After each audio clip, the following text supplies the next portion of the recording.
From jet-powered hover bikes to AI-powered riding machines, today we're counting down 10 of the craziest superbikes ever created. Machines that don't just push speed, they completely break the idea of what a motorcycle even is. Some of these hover in the air, some transform shape, and others hide insane power inside futuristic designs that look like they came from another planet. Every entry on this list feels like a glimpse into a future that's already starting to arrive. And if you enjoy these kinds of mind-blowing machines and futuristic tech, make sure you hit that subscribe button and join the channel, because we've got a lot more insane rides coming your way.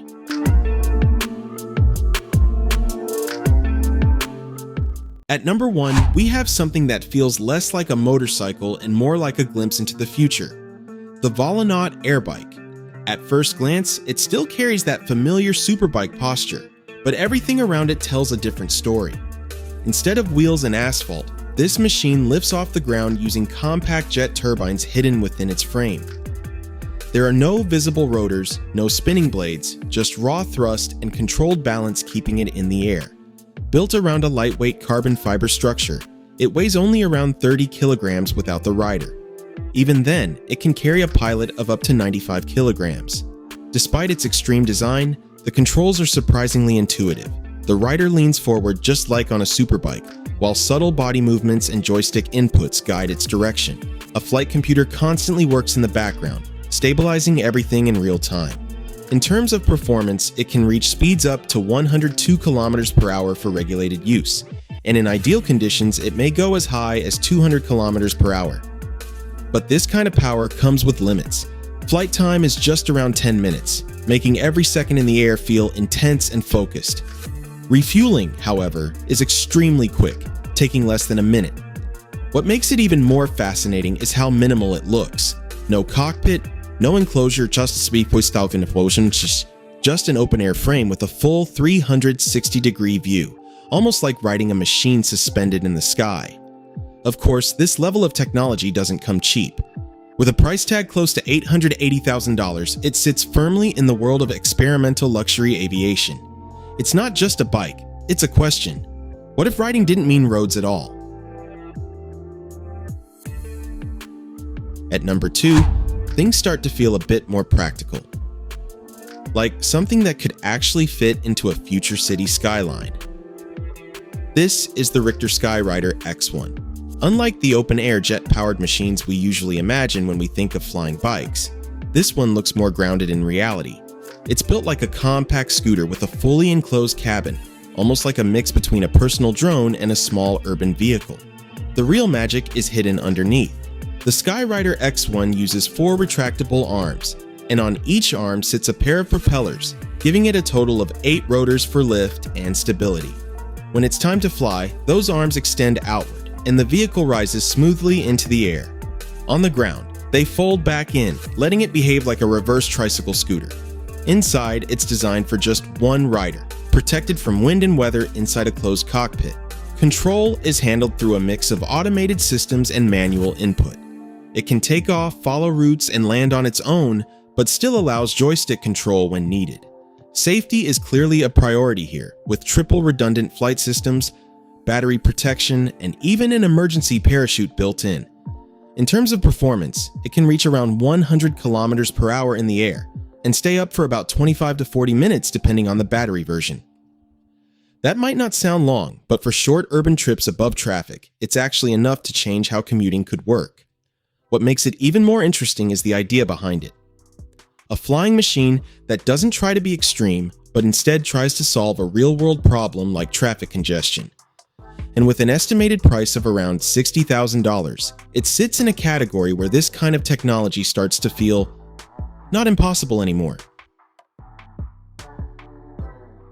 At number 3, we move into something that feels a little more grounded in everyday practicality, at least in the world of flying machines. This is the Elio Solo jet bike. At first glance, it looks compact and almost simple compared to the bigger concepts, but the engineering underneath is where things get interesting. Instead of traditional exposed rotors, it uses a clustered system of 48 enclosed electric fans. Everything is packed tightly into a frame that's about the size of a king-size bed, making it small enough to actually fit inside a normal garage. The design is focused on personal use, just one rider sitting inside a protective roll hoop frame. It's not about luxury or speed here. It's about controlled low-altitude flight. The bike lifts straight up, hovers, and moves within a limited range, keeping things intentionally simple and safer for early-stage flying mobility. Performance-wise, it reaches a top speed of around 60 miles per hour, but everything is electronically limited to maintain stability. Flight time is short, roughly 10 to 15 minutes per charge, and altitude stays low at about 15 feet, which makes it feel more like controlled hovering than traditional flying. Still, the idea of lifting off from your driveway and cruising above traffic is what makes it stand out.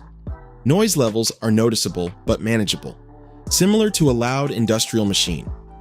Power comes from a solid-state battery that can be charged at home, just like an electric vehicle. What really makes it interesting is how realistic it tries to be. It's not aiming to break records, it's aiming to be usable. Even the pricing reflects that direction, sitting around $100,000, with reservations already open for early adopters. It's one of those machines that feels like it's standing right at the edge between concept and reality. At number 4, we're back on the road with something that doesn't just look futuristic. It rethinks how a superbike even works. This is the Verge TS Pro. At first glance, it feels like a clean electric performance bike, but the real twist is in the rear wheel, where the entire motor is built directly into it. Verge calls it a donut motor, and it delivers around 136 horsepower and a massive 1,000 Nm of torque right at the wheel.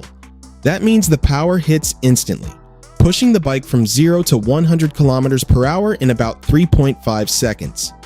Despite that raw performance, it's still designed for real-world riding, offering up to 350 kilometers of city range and fast charging that can add serious distance in just minutes.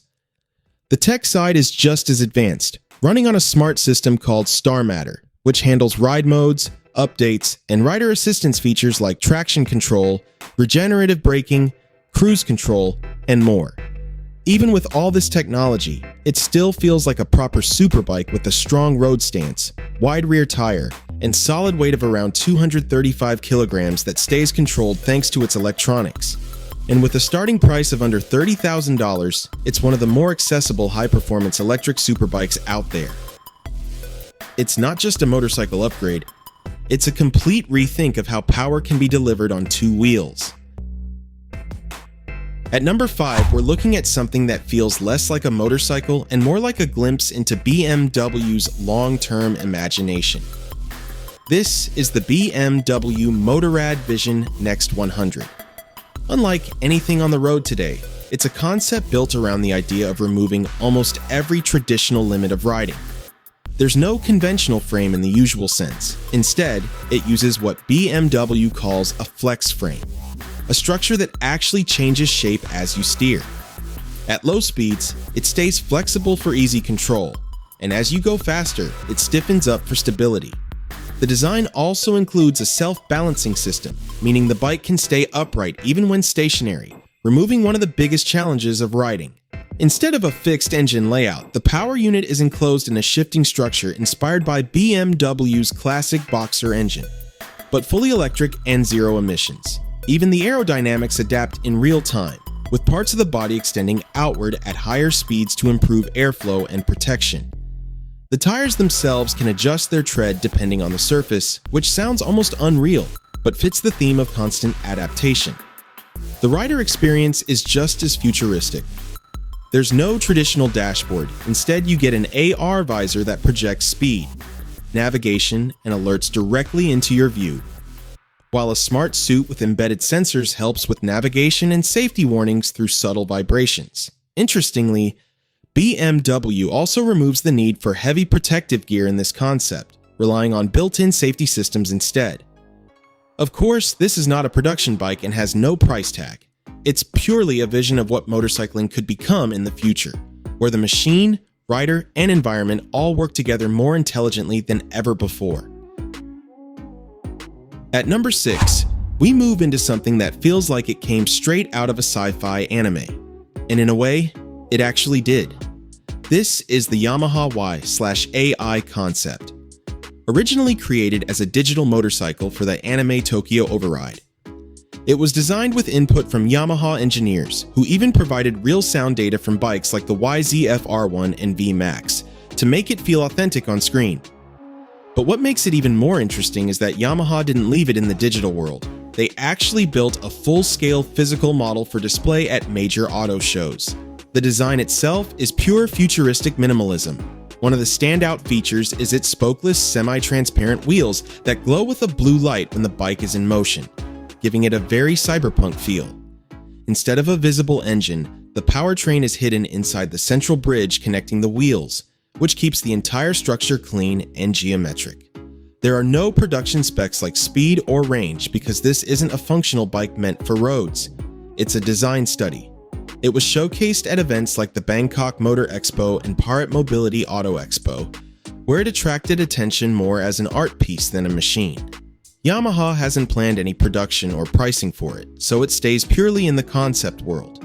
But even then, it gives a clear look at how motorcycles might blend with digital design and storytelling in the future, where machines aren't just built for riding, but also for imagination. At number 7, we're looking at something that doesn't just behave like a motorcycle. It almost feels alive. This is the Yamaha Motoroid, one of the most experimental concepts ever built by Yamaha. It's an all-electric machine, but the real focus here isn't speed or range, it's intelligence and interaction. The entire bike is built around Yamaha's active mass center control system, which allows the chassis to move and balance itself in a way that feels almost organic. The rear and front sections can tilt independently, helping it stay stable even without a rider. In fact, it can stand up on its own, lift off its kickstand, and even move forward to recognize and greet its owner. That's because it's equipped with advanced AI systems that use facial recognition, voice input, and gesture control to interact with the rider like a companion rather than a machine. Instead of traditional handlebars, it uses fixed hand grips integrated into the front structure, and the design itself looks like something between a concept bike and a robotic creature, with a translucent body and subtle blue and copper lighting underneath. Even the seat can shift backward, changing the riding posture depending on its mode. Everything about it is focused on creating a connection between human and machine, rather than just control. But despite all these advanced ideas, the Motoroid is still a pure concept. It's not available for purchase and isn't meant for production. It's Yamaha's way of exploring what happens when a motorcycle starts thinking, reacting, and moving almost like a living companion. At number 8, Kawasaki brings in something that looks like it was designed to adapt on the fly. This is the Kawasaki J concept, a 3-wheeled electric machine that was first revealed at the Tokyo Motor Show back in 2013. Instead of sticking to a fixed riding posture or structure, it focuses on transformation. The key idea here is a flexible frame that can actually change shape depending on how you ride it. In sport mode, the front wheels move closer together, the bike lowers toward the ground, and the rider leans into a very aggressive, aerodynamic position meant for speed and control. But switch it into comfort or city mode and everything changes. The front track widens for extra stability, the ride height increases, and the seating position becomes upright and relaxed, almost like a cruiser built for daily commuting. It uses a dual front wheel steering system controlled through handlebar-like levers, while power comes from Kawasaki's Gigacell battery system. There are no official performance numbers like top speed or horsepower, because this was never meant to be a production vehicle. It's more of a rolling experiment in design and energy storage. The entire concept is really about exploring how a single machine could adapt to different riding environments instead of forcing the rider to adjust. And while it never made it to production, it still stands out as one of Kawasaki's boldest ideas in rethinking what a motorcycle can physically become. At number 9, Honda brings in something that quietly solves one of the biggest everyday problems for riders: balance. This is the Honda Riding Assist concept. Instead of focusing on speed or extreme design, it focuses on making motorcycles easier and safer to handle, especially at low speeds where most riders struggle the most. The system uses advanced robotics and an electronic steer-by-wire setup that can actually take control of the steering at very low speeds, automatically making tiny adjustments to keep the bike perfectly upright. Below, around 5 km per hour, The system activates and helps prevent tipping over. And once you gain speed, it smoothly disengages so the bike feels completely normal again, just like a traditional motorcycle. What's impressive is how it uses sensors like an IMU to constantly monitor tilt, acceleration, and steering angle, correcting balance hundreds of times per second. Honda also experimented with a fully electric version called the Riding Assist E, where the motor is mounted under the seat and powered by a simple rear-wheel setup, while the self-balancing system works independently in the background. It can even adjust the geometry of the bike slightly, changing rake and wheelbase to improve stability when stationary. But despite all this innovation, it remains a concept, not something you can buy. Still, it shows a very practical future where motorcycles become far less intimidating for new riders, especially in traffic or stop-and-go conditions, where balance is usually the hardest part. At number 10, we end with something that doesn't really behave like a motorcycle at all. It feels more like a mechanical experiment pushed to the absolute limit. This is the Dodge Tomahawk. Built around a massive 8.3-liter V10 engine taken straight from the Dodge Viper, it produces around 500 horsepower and 525 pound-feet of torque, which is already extreme for a car, let alone something with handlebars. But what really makes it unforgettable is its design. Instead of 2 wheels, it uses 4 closely paired wheels and a unique suspension system that still allows it to lean into turns like a bike. On paper, the performance numbers sound almost unreal, with acceleration from 0 to 60 miles per hour in about 2.5 seconds, and theoretical top speeds claimed anywhere between 300 and 420 miles per hour. Although it was never officially tested at those speeds. It's heavy too, weighing around 1,500 pounds, and it uses huge perimeter disc brakes just to try and control all that power. But the truth is, the Tomahawk was never meant to be practical or street legal. It was created as a rolling sculpture, more of a design statement than a real production machine. Only a handful were ever made, and each one was sold at a luxury price of over $500,000. In the end, it stands as one of the most extreme ideas ever attached to the word motorcycle, something that blurs the line between imagination, engineering, and pure madness. And that's the end of the list, from flying superbikes to AI-driven concepts and even machines that bend the rules of physics and design. Some of these will probably stay as concepts, while others might slowly become part of our real future on the roads and even in the skies. But one thing is clear, the world of motorcycles is changing faster than ever. If you enjoyed this video, don't forget to like, share, and subscribe to the channel for more crazy machines, futuristic tech, and mind-blowing vehicles you won't see anywhere else. See you in the next one.